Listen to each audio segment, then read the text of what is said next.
Shalom saudara-saudara sekalian. Bagaimana kabarnya semua? Saya percaya kita selalu ada di dalam perlindungan Tuhan. Amin saudara. Tuhan kita selalu baik, Dia selalu setia, Dia selalu siap untuk menolong setiap kita dan mendengar setiap cerita hati kita. Saat ini saudara, saya rindu untuk memulai ibadah kita dengan ucapan syukur kita. Kita mau menaikkan pujian ucapan syukur kita. Ku naikkan syukur padamu Yesus. Mari naikkan pujian ini sama-sama.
Shalom, Joy Family dan saudara Bapak Ibu sekalian yang dikasihi Tuhan. Puji Tuhan kita berjumpa lagi dalam ibadah online. Puji Tuhan, harapan saya kita semua dalam keadaan sehat dan juga hati kita tetap jaga, karena betul hati yang gembira itu adalah obat yang manjur. Puji Tuhan saudara-saudara, kita semua, saudara dan saya, tidak lepas dari pergumulan hidup. Pencobaan dan pergumulan kita hadapi, ya saudara, tapi tergantung responnya. Kita berharap kita semua anak-anak Tuhan, kita meresponi setiap ujian, pergumulan hidup kita, pencobaan dengan hati yang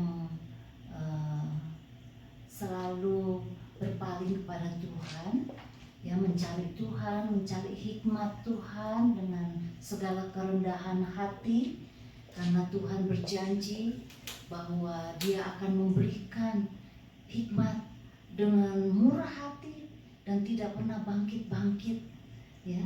Tapi kalau kita meresponinya dengan salah, maka hati kita akan gusar, kita akan menghadapi kesedihan, ya, kita mungkin menghadapi banyak pergumulan yang membuat kita menjadi hancur hati kita. Puji Tuhan, saudara-saudara, kita mengucap syukur karena Tuhan bilang kalau kita dengan kuasanya Tuhan yang begitu heran, kita boleh menghadapi pergumulan kita dengan menjadikan Tuhan tempat kita berteduh, tempat pelarian kita, maka kita akan menghasilkan ketekunan dan kita menjadi orang-orang yang kuat, menjadi anak-anak Tuhan yang boleh dibilang yang seperti janji Tuhan, sempurna, utuh, dan tidak kekurangan suatu apapun. Mari kita memasuki ibadah kita dengan membaca panggilan berbakti bersama-sama yang diambil dari Roma 12 ayat 1. Kita akan baca bersama-sama.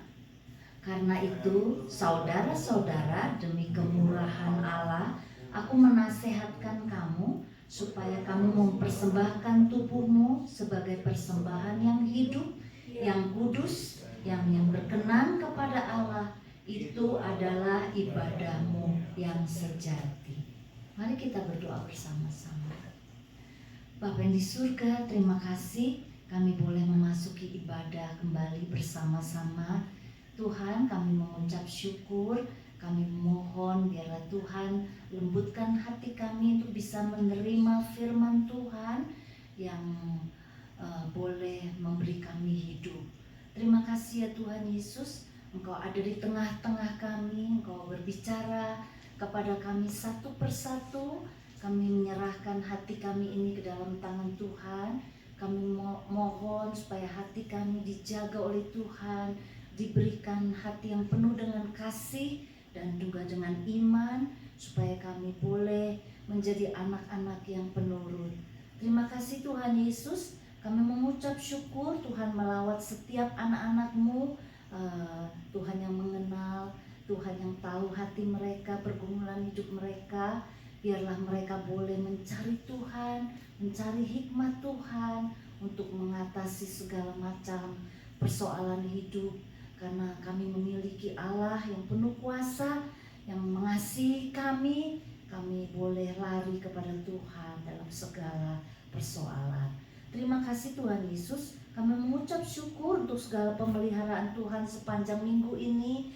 Terima kasih untuk jawaban-jawaban doa yang Tuhan sudah berikan. Terima kasih Tuhan untuk perlindungan-Mu, untuk kesehatan yang Tuhan berikan kepada kami. Kami membutuhkan kesehatan, kami membutuhkan penyertaan Tuhan. Terima kasih ya Bapa yang di surga, Tuhan berbicara melalui hamba Tuhan, Pak Leo yang akan menyampaikan firman-Mu. Tuhan juga senang dengan segala puji-pujian yang akan kami naikkan. Biarlah kami anak-anak Tuhan boleh senang memuji-muji Tuhan. Berkati Risa dan Heri yang akan mengajak kami untuk meninggikan nama-Mu melalui melalui puji-pujian. Terima kasih Tuhan Yesus, bersamalah dengan kami, berkati ibadah kami dari awal pertengahan sampai selesai. Karena Engkau adalah kesenangan hati kami. Terima kasih Bapa, dalam nama Tuhan Yesus kami berdoa dan kami mengucap syukur. Amin. Tuhan Yesus memberkati. Saudara, biarlah hidup kita boleh menjadi persembahan yang hidup di mata Tuhan. Biarlah setiap kita boleh memakai hidup kita untuk kemuliaan-Nya. Bukan hanya di dalam saat kita melayani, tapi dalam hidup kita sehari-hari, di dalam pekerjaan, di dalam kita bergaul dengan teman-teman kita. Biarlah Engkau mengutamakan Tuhan di dalam hidupmu, sehingga setiap orang yang melihat Engkau, mereka melihat Allah ada di dalam hidupmu. Biar hidupmu menyenangkan hatinya. Saya rindu ajak kita untuk menaikkan pujian berikutnya, yaitu menyenangkanmu, senangkanmu. Hanya itu kerinduanku.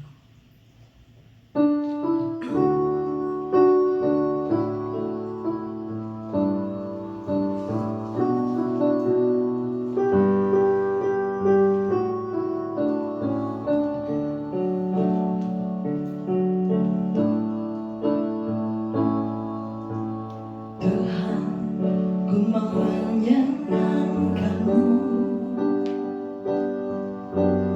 Tuhan, bentuklah hati ini jadi bejana untuk hormat-Mu. Cemerlang bagai emas murni. Tuhan, ku serahkan hatiku. Amin. Semua ku beri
Terima kasih Tuhan.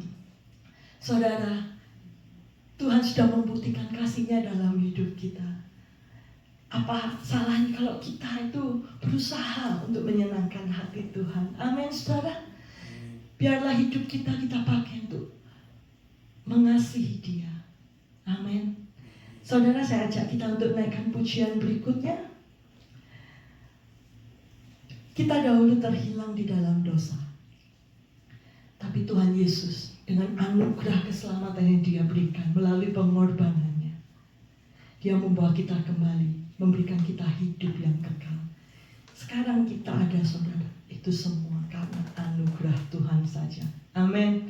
Naikkan pujian ini, I am here. Ku ada sebab anugerah-Mu.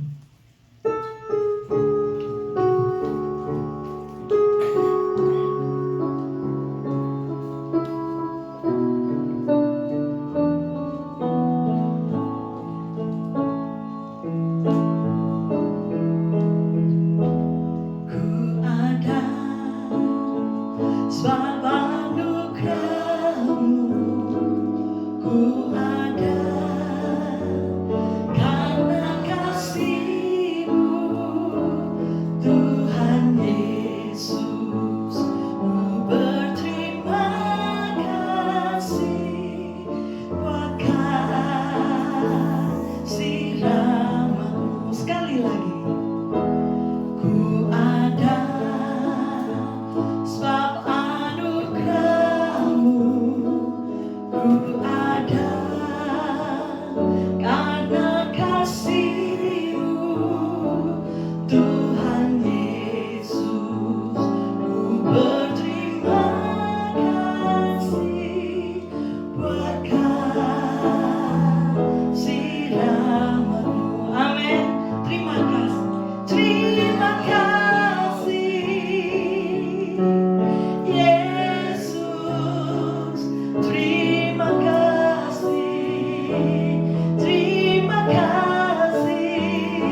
mati saudara karena dosa itu.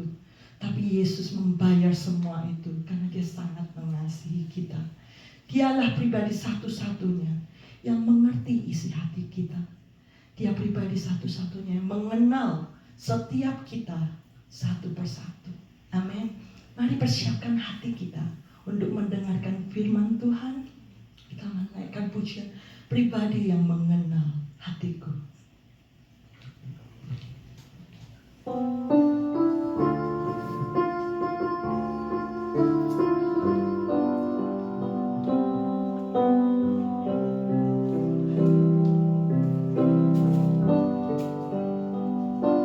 Seperti rusa yang haus, rindu aliran sungaimu. Amin. Hatiku tak menunggu.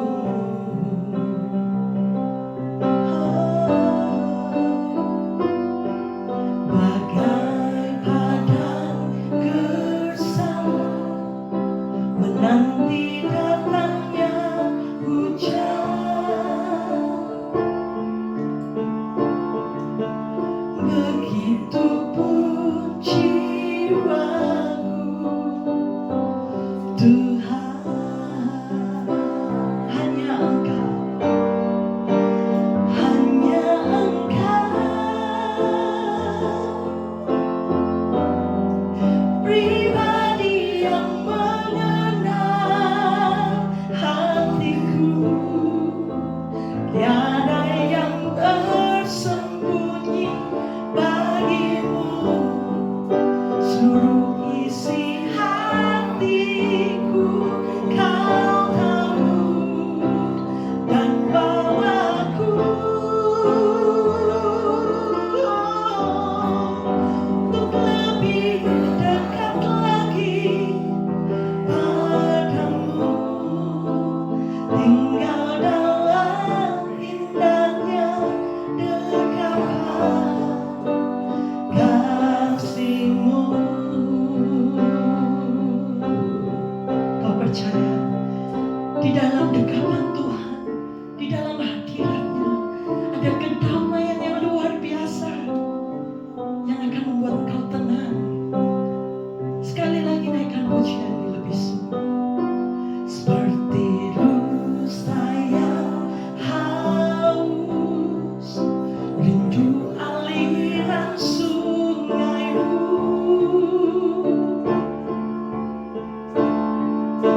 tinggal dalam indahnya dekapan kasih-Mu. Oh, tinggal dalam indahnya dekapan kasih-Mu.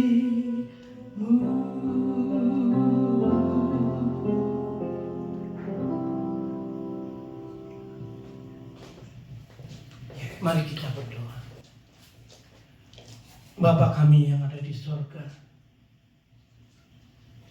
kami menyadari bahwa Tuhan sangat merindukan untuk selalu kami ada di dalam dekapan-Mu. Tetapi seringkali ya Bapa di sorga, kami tidak mau mendengarkan, atau juga seringkali kami selalu lalai untuk dekat kepada Tuhan. Padahal pada waktu kami dekat kepada Tuhan, kami bisa merasakan seluruh perlindungan dan kasih-Mu di dalam hidup kami. Karena itu Bapa di surga, dari lagu yang baru saja kami nyanyikan itu, biarlah hati kami itu selalu merindukan Engkau, seperti rusa yang haus akan air, dan seperti tanah kering yang merindukan hujan. Karena disitulah kami bisa melihat pada waktu Engkau memberikan kami kasih-Mu dan dekapan-Mu, kami bisa merasakan kasih sayang Tuhan, yang dimana setiap saat mata Tuhan itu selalu memperhatikan kami, supaya kami tidak celaka, supaya kami hidup berkemenangan, supaya kami hidup di dalam kelebihan, di dalam setiap perkara. Karena itu Bapa di surga, sebentar kami ingin mendengarkan firman-Mu. Biarlah Roh Kudus-Mu itu boleh mengajarkan kami dan menyadarkan kami, dan kami boleh melihat kasih-Mu begitu besar, begitu tinggi, begitu dalam, dan begitu lebar. Dan kiranya boleh menjadi kenyataan di dalam hidup ini, dan kami boleh bersaksi kepada orang banyak bahwa Tuhan kami, yang kami sapa di dalam nama Tuhan kami Yesus Kristus, itu adalah Tuhan yang baik. Terima kasih Bapa di surga. Dalam nama Tuhan Yesus kami panjatkan doa kami ini. Amin. Selamat siang Jemaat New Joy, saudara-saudara, kawan-kawan dimanapun kalian berada yang Tuhan Yesus kasihi. Amin. Ya, Tuhan Yesus mengasihi saudara. Hari ini adalah khotbah terakhir dari khotbah Yesus di bukit. Ya, jadi merupakan satu rangkuman. Ya, bagaimana seorang murid Yesus itu menjalankan hidupnya. Ya, nanti kita akan pelajari dari Matius pasal 7 ayat 24 sampai 29. Ya, satu perikop yang sangat bagus sekali, yang selalu saya baca hampir setiap kali saya mempunyai pergumulan. Kalau saya merasakan perlu tuntunan, dan juga ayat yang selalu saya pakai untuk menasehatkan orang, terutama orang yang mau masuk ke dalam jenjang pernikahan. Ya, saya ingin bacakan Matius 7 ayat 24 sampai 29. Firman-Nya berbunyi seperti ini. Setiap orang yang mendengar perkataanku ini dan melakukannya, ia sama dengan orang yang bijaksana, yang mendirikan rumahnya di atas batu. Kemudian turunlah hujan dan datanglah banjir. Lalu angin melanda rumah itu, tetapi rumah itu tidak rubuh, sebab didirikan di atas batu. Tetapi setiap orang yang mendengar perkataanku ini dan tidak melakukannya, ia sama dengan orang yang bodoh, yang mendirikan rumahnya di atas pasir. Kemudian turunlah hujan, datanglah banjir, lalu angin melanda rumah itu, sehingga rubuhlah rumah itu dan hebatlah kerusakannya. Dan setelah Yesus mengakhiri perkataan ini, takjublah orang banyak itu mendengar pengajarannya, sebab ia mengajar mereka sebagai orang yang berkuasa, tidak seperti ahli-ahli Taurat mereka. Demikianlah firman Tuhan. Diberkatilah orang yang membaca, merenungkan, dan juga yang melakukannya. Saudara-saudara, jadi kalau kita membaca satu perikop tersebut, ada dua orang ya yang sedang membangun rumah. Dari dua orang tersebut, dari perikop tersebut, kita bisa menarik kesimpulan ada 3 persamaan, ada 4 perbedaan. Ya. Nah, kita ingin pelajari. Pertama-tama, kita semua di sini senang untuk membangun. Betul? Membangun. Coba renungkan sejenak, bagaimana caranya membangun? Ada yang membangun karirnya, ya. Ada yang membangun kekayaannya, ya. Ada yang membangun nama yang terkenal. Karir penting, saudara-saudara. Karena itu ada banyak orang yang sekolah tinggi-tinggi supaya di kemudian hari setelah lulus sekolah dia mempunyai karir yang bagus, ya. Kekayaan boleh. Masa iya bangun kemiskinan? Nah, bangun kekayaan, ya. Boleh, ya. Siapa yang mau? Pasti banyak yang mau kaya. Nama yang terkenal boleh juga. Karena itu nama itu harus dijaga, jangan sampai rusak. Tiga-tiganya itu sangat penting, ya. 3 contoh tersebut sangat penting. Tetapi setiap semuanya itu ada ujiannya, ya, ada ujiannya. Nah, ayat ini begitu penting, ya, sehingga pada waktu saya mengkanseling pasangan yang mau menikah, selalu saya berikan ayat ini. Lalu saya memberikan satu gambaran. Kamu ini sedang membangun rumah. Rumahnya rumah tangga, ya. Jadi kalau rumah itu ada roofnya, ada atapnya. Lalu ada 4 dindingnya, ya. Lalu ada fondasinya. Betul? Nah, rumah itu menandakan apa? Tapi yang paling utama saya bilang dulu, tetapi di dalam kehidupan kita, ya, itu kita mempunyai 3 musuh, ya. Terserah saudara sudah menikah atau belum, tetapi saya ingin mengajarkan bagi yang belum menikah itu harus menyadari ada 3 musuh di dalam kehidupan mereka. Karena itu harus bangun rumah yang bagus. Pertama apa? Rumah harus mempunyai atap. The first musuh yang utama yaitu apa? Hujan, ya. Supaya enggak kehujanan, enggak basah kuyup, harus ada atapnya. Atapnya itu merupakan apa? Good communication. Antara suami dengan istri harus mempunyai good communication. Lalu yang kedua yaitu money. Bagaimana caranya mengatur pengeluaran dan pemasukan. Itu supaya kalian tidak kebanjiran, tidak kehujanan, harus punya roof yang kuat, ya. Lalu ada 4 dinding untuk menahan musuh yang kedua, yaitu apa? Angin, ya, angin. Sehingga dinding-dinding tersebut itu mempunyai arti masing-masing, ya.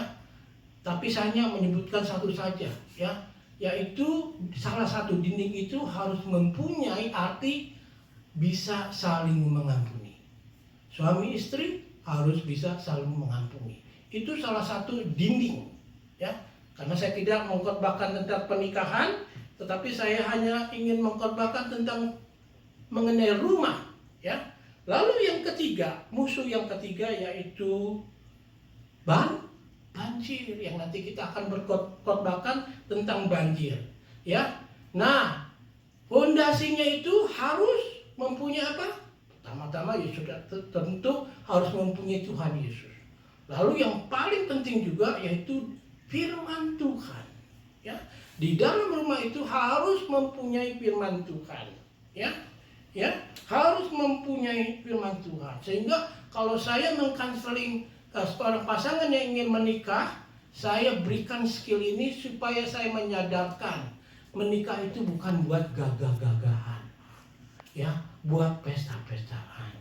Yang saya inginkan supaya mereka walaupun mereka mempunyai satu pernikahan pesta yang bagus dan indah, saya dengan istri saya banyak yang datang, saudara-saudara. Tetapi saya menyadari, aduh, pernikahan itu sesuatu yang sangat sakramen, yang sangat suci, yang holy.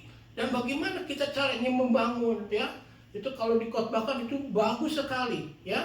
Jadi pernikahan itu adalah satu komitmen dan itu bukan gagah-gagahan, ya. Pernikahan itu harus bisa membangun rumah tangga yang bagus. Nah, kita kembali ke perikop tersebut, ya. Ke perikopnya khotbah Tuhan Yesus. 3 persamaan, ya. Persamaan yang pertama, ya, dikatakan 2 pembangun tersebut yang sedang membangun rumah sama-sama mendengarkan firman Tuhan, ya, mendengarkan firman Tuhan, ya. Dikatakan di Matius 7 ayat 24 dikatakan begini, setiap orang yang mendengarkan perkataan ini, setiap orang, ya.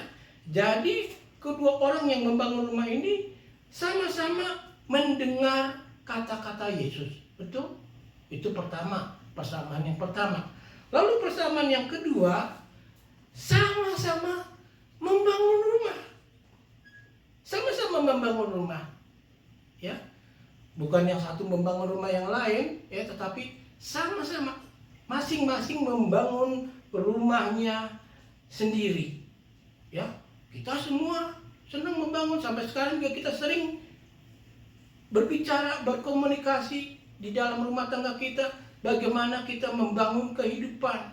Kadang-kadang kita merasakan kita membangun kehidupan itu selangkah demi selangkah, ya, batu demi batu, pergumulan demi pergumulan, keputusan demi keputusan, menit demi menit, ya, hari demi hari. Jadi begitulah kalau kita sedang membangun, ya, ya, kita semuanya mendapatkan kesempatan untuk membangun. Karena itu kesempatan itu jangan disia-siakan. Karena kesempatan untuk membangun itu hanya satu kali. Ya, hanya satu kali. Jadi yang kedua sama-sama membangun. Lalu yang ketiga kedua-duanya rumah itu diuji. Betul? Diuji, ya. Diuji. Karena Tuhan Yesus mengatakan identik antara rumah yang satu dan juga rumah yang kedua, ya. Ayat 25 dikatakan begini. Kemudian turunlah hujan dan datanglah banjir.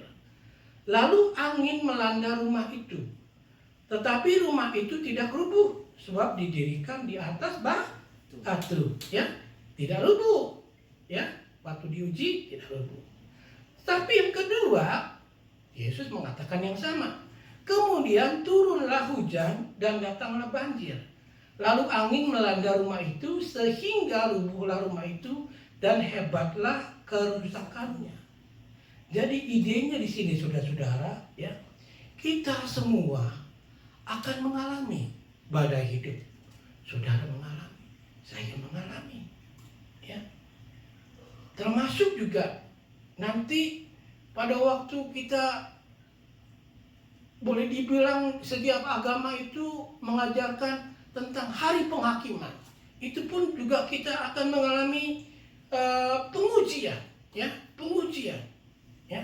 Kalau ada satu teologian itu mengatakan begini, setiap agama yang benar itu akan dicoba, ya. Umatnya akan diberikan pengujian supaya apa? Dari doa pembukaan itu supaya kita menjadi orang yang canggih, ya, orang yang dibentuk karakternya, orang yang dewasa dalam imannya, ya, orang yang menjadi pengikut Kristus yang sejati, ya.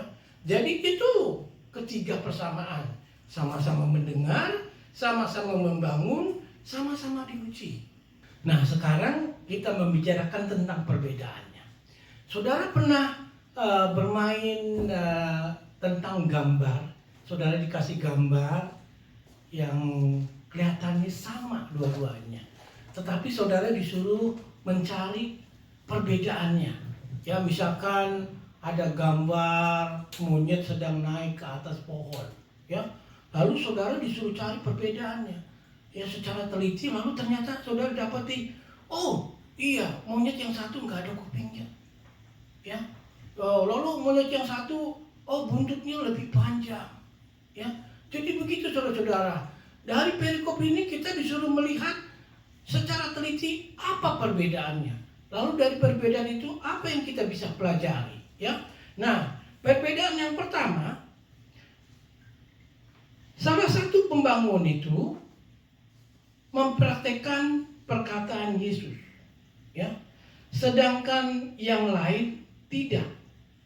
Itu ditulis di ayat 24.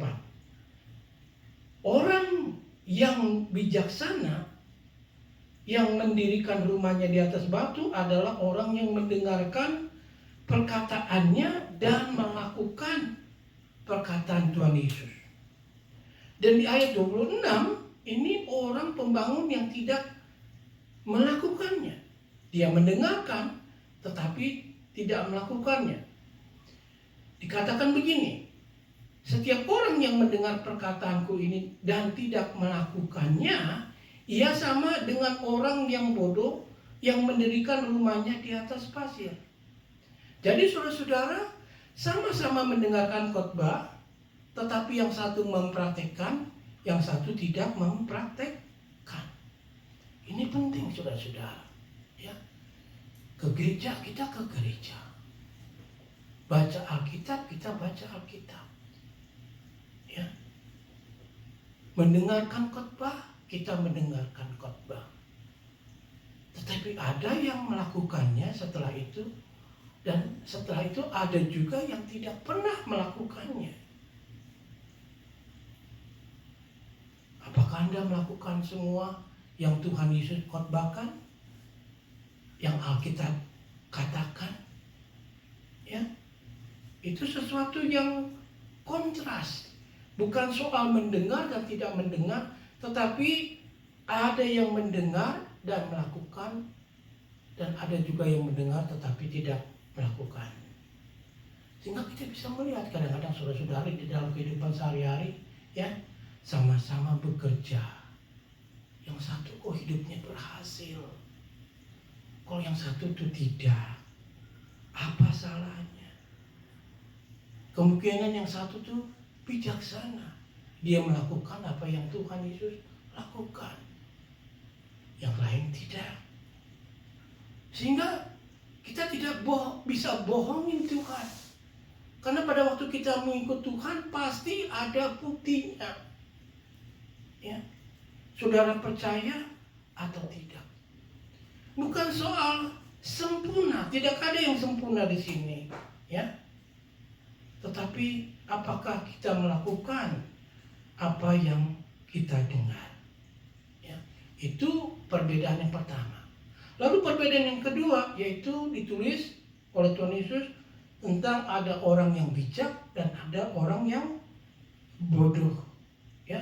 Minggu lalu kita mempelajari tentang dua jalan. Yang satu jalan yang sempit, yang satu jalan yang lebar. Ya. Ada pintu yang sempit, ada pintu yang lebar. Ini minggu kita belajar ada orang yang bijak dan ada orang yang bodoh. Ya. Orang yang bijak adalah orang yang mendengarkan kata-kata Tuhan Yesus lalu melakukannya. Orang yang bodoh mendengar kata-kata Yesus tetapi tidak pernah melakukannya. Itu dikatakan hasilnya sangat menghancurkan.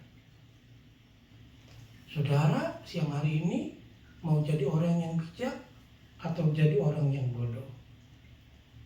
Jangan sia-siakan. Ya. Nah, langkah pertama untuk menuju kebijaksanaan yaitu merubah hidup kita, mengakui kehidupan kita. Tidak bisa sombong di hadapan Tuhan. Kita adalah sama-sama orang berdosa. Sama-sama orang yang membutuhkan pertolongan Tuhan. Yang Tuhan bisa lihat hanyalah apakah kita bijak, apakah kita bodoh. Itu yang kedua. Lalu perbedaan yang ketiga adalah sama-sama membangun, ya. Tetapi yang satu membangun di atas batu, yang satu membangun di atas pasir. Ya. Sama-sama rumahnya itu didesain sedemikian rupa, dicat sedemikian rupa sama. Ya. Tetapi ada sesuatu yang tersembunyi yang kita tidak bisa melihat dari kacamata kita sendiri. Selain kalau kita punya fondasi yang kuat sehingga kita bisa melihat kita orang yang bodoh atau yang bijaksana. Dan fondasi itu bagian dari rumah kalian. Yang terpenting dari rumah kalian. Ya. Kita bisa dekorasi rumah kita. Kita bisa perindah. Kita bisa taruh barang-barang yang berharga di dalam rumah kita. Tetapi kita butuh fondasi. Ya. Fondasi itu adalah Tuhan Yesus Kristus sendiri. Adakah Tuhan Yesus sendiri itu di dalam hatimu? 1 Korintus 3 ayat 11 ditulis begini. Karena tidak ada seorang pun yang dapat meletakkan dasar lain daripada dasar yang telah diletakkan, yaitu Yesus Kristus. Hanya Yesus saja dan firman-Nya yang terdapat di Alkitab yang bisa menjadi fondasi di dalam kehidupan kita.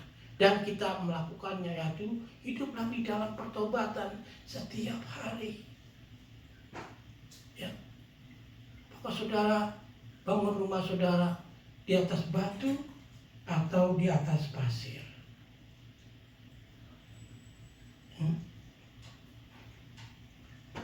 Bodoh kalau kita bangun rumah kita di atas pasir. Kita mau bangun satu rumah yang lama-lama. Kita bisa turunkan ke anak cucu kita. Ya. Yang abadi. Ya, itu perbedaan yang ketiga. Perbedaan yang terakhir yaitu dua-dua diuji, tetapi perbedaannya berbeda.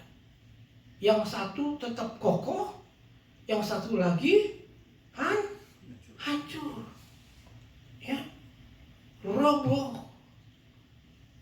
Ayat 25 ditulis begini. Kemudian turunlah hujan dan datanglah banjir. Lalu angin melanda rumah itu, tetapi rumah itu tidak rubuh sebab didirikan di atas batu karang itu. Di atas Yesus itu sendiri. Di atas firman-Nya. Kita boleh dengar firman Tuhan setiap hari. Tetapi untuk supaya fondasi itu benar-benar terletak dengan kuat, kita harus belajar dan mau mempraktekannya sebagai latihan iman kita menghadapi hidup ini. Ya. Gereja itu tempat perlatihan buat anak-anak Tuhan. Ya. Mendengar lalu lakukan. Ya. Bukan mendengar setelah selesai lalu lupa. Ya. Dengar lalu lakukan. Amsal 10:25 ditulis begini. Bila taubat melanda, lenyaplah orang fasik. Tetapi orang benar adalah alas yang abadi. Mari kita jadi orang benar. Saudara ke gereja harus berdasarkan Tuhan Yesus. Bukan dari berapa rajin kita ke gereja. Ya. Berapa rajin kita melayani. Ya, berapa rajin apa yang kita sudah lakukan untuk gereja. Yang paling utama, saudara harus perhatikan. Saudara bangun rumah saudara sendiri di atas pasir atau di atas batu. Supaya kalau ada pengujian, saudara tidak rubuh, tidak depresi, tidak putus asa, tidak sedih. Malah sebenarnya kalau ada pengujian itu merupakan satu kesempatan untuk kita bertumbuh. Disitulah bedanya, saudara, orang Kristen sejati atau palsu.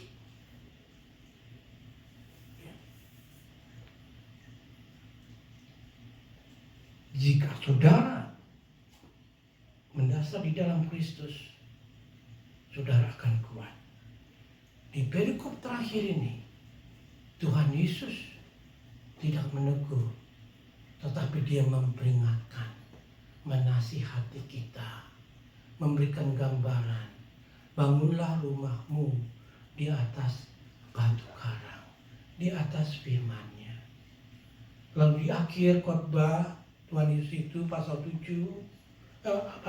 ayat 28-29 ditulis begini. Matius tulis begini. Dan setelah Yesus mengakhiri perkataan ini, takjublah orang banyak itu mendengar pengajarannya. Sebab ia mengajar mereka sebagai orang yang berkuasa, tidak seperti ahli-ahli Taurat mereka. Kalau takjublah, itu dalam aslinya ternyata itu artinya tersadarlah. Jadi orang-orang yang sudah mendengar gitu, oh, wow, oh ini loh. Bukan saja saya harus mendengarkan, tetapi juga saya harus bisa melakukan. Supaya saya bisa mempraktikkan iman percaya saya. Seperti orang yang sedang membangun rumahnya di atas batu karang. Jadi kalau seandainya ada ujian, rumahku tidak runtuh. Imanku tidak goyah. Hatiku tidak gundah gulana. Hatiku tetap teguh. Imanku terus berjalan melayani Tuhan. Walaupun panas seperti hari ini, saudara-saudara. Ya, hari ini sangat panas sekali. Tetapi kita terus melayani Tuhan. Karena kita tahu Tuhan itu ingin kita menjadi pengikut Yesus yang sejati. Saudara pikirkan, tersadarlah untuk kebaikan saudara sendiri. Amin. Amin ya. Kiranya Tuhan memberkati saudara menjadi pelaku firman untuk kebaikan saudara, bukan untuk saya, untuk kebaikan saudara, bukan untuk kebaikan Tuhan Yesus. Dia merasa bahagia kalau firman-Nya dilakukan, tetapi untuk kebaikan kita sendiri-sendiri. Ya, supaya kalau ada pengujian, kita tetap terus setia, beriman, dan berbahagia melayani Dia. Mari kita berdoa. Bapa kami yang ada di surga, terima kasih. Kami bisa merasakan ya Tuhan, Engkau itu begitu mengasihi kami. Engkau tidak ingin kami menjadi orang yang gagal di dalam mengikut Tuhan. Kami tidak diinginkan oleh Tuhan mempunyai rumah yang kami bangun sedikit demi sedikit, lalu nanti pada waktu ada pengujian, rumah kami itu rubuh. Enggak. Tuhan begitu sayang, sehingga Tuhan terus mengingatkan, Tuhan terus menegur, Tuhan terus mengajar kami supaya kami bisa menjadi pengikut Tuhan Yesus yang sejati. Menjadi pelaku firman bukan artinya supaya kami melakukannya untuk menyenangkan hati Tuhan, tetapi untuk kami bisa mempraktekkan dan melatih hidup ini. Supaya kami boleh mempunyai satu bangunan yang tidak akan rubuh walaupun ada pengujian seberapapun beratnya.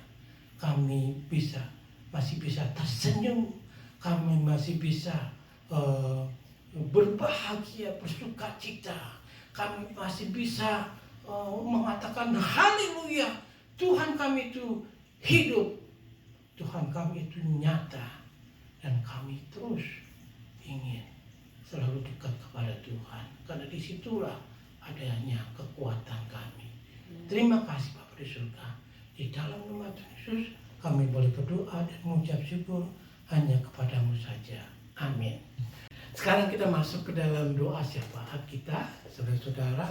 Kita terus berdoa supaya kita boleh diberikan kekuatan, pernyataan daripada Tuhan di dalam masa-masa sulit seperti ini, supaya iman kita terus teguh dan kita terus percaya. Saya percaya memang dari sebagian dari saudara mengalami pergumulan dari COVID-19 ini, tetapi percayalah, tidak ada satupun yang Tuhan tidak melihatnya.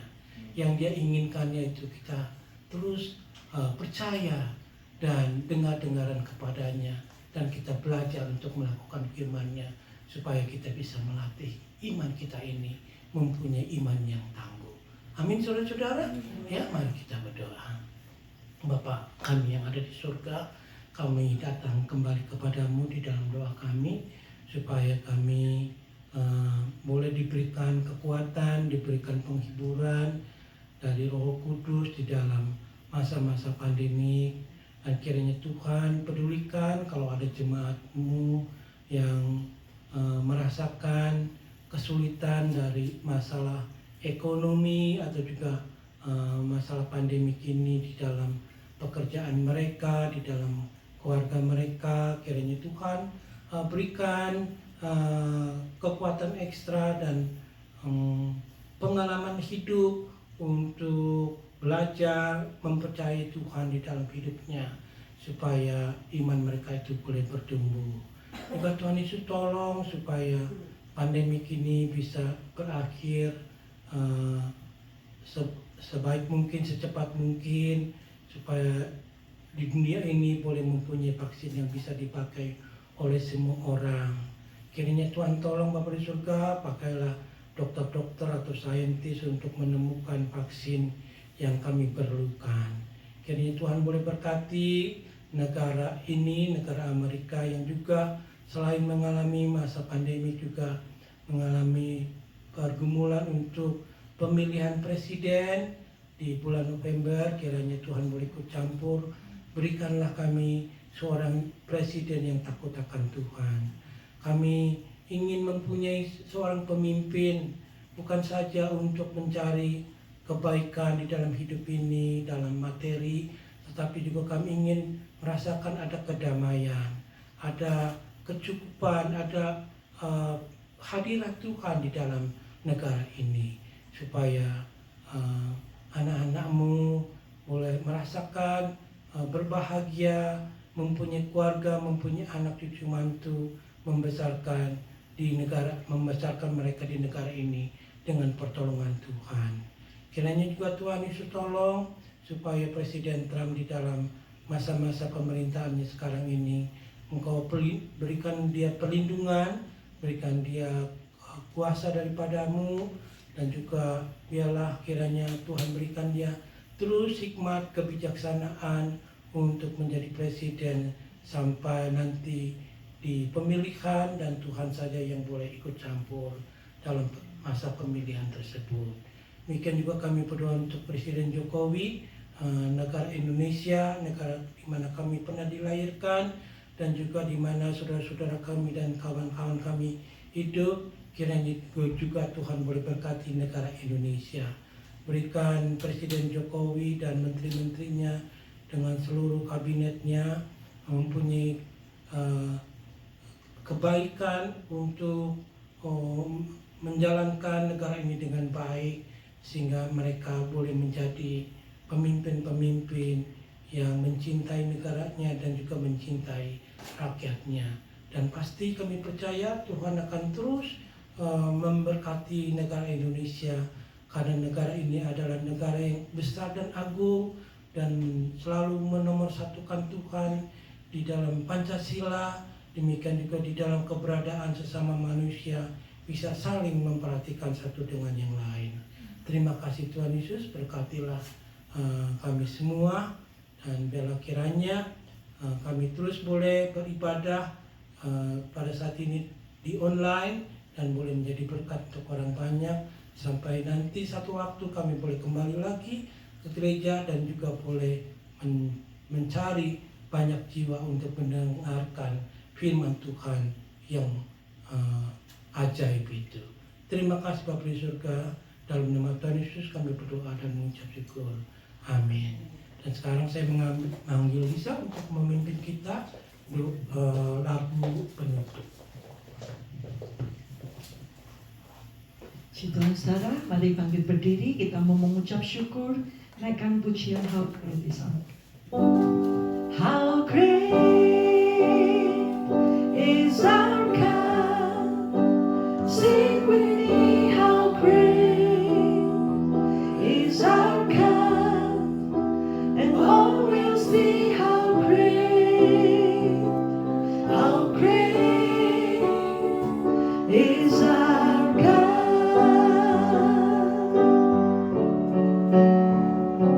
How great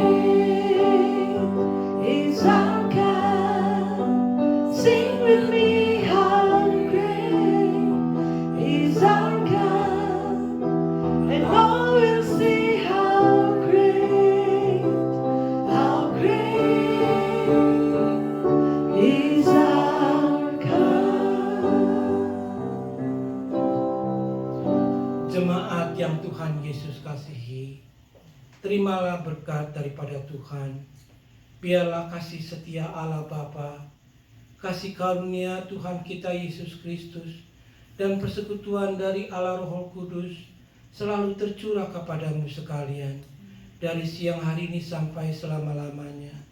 Diberkatilah dalam pekerjaanmu, dalam keluargamu, dalam pelayananmu, demikian juga di dalam kesehatanmu di dalam masa-masa pandemi ini, supaya engkau terjaga dari segala malapetaka dari saat ini sampai selama-lamanya.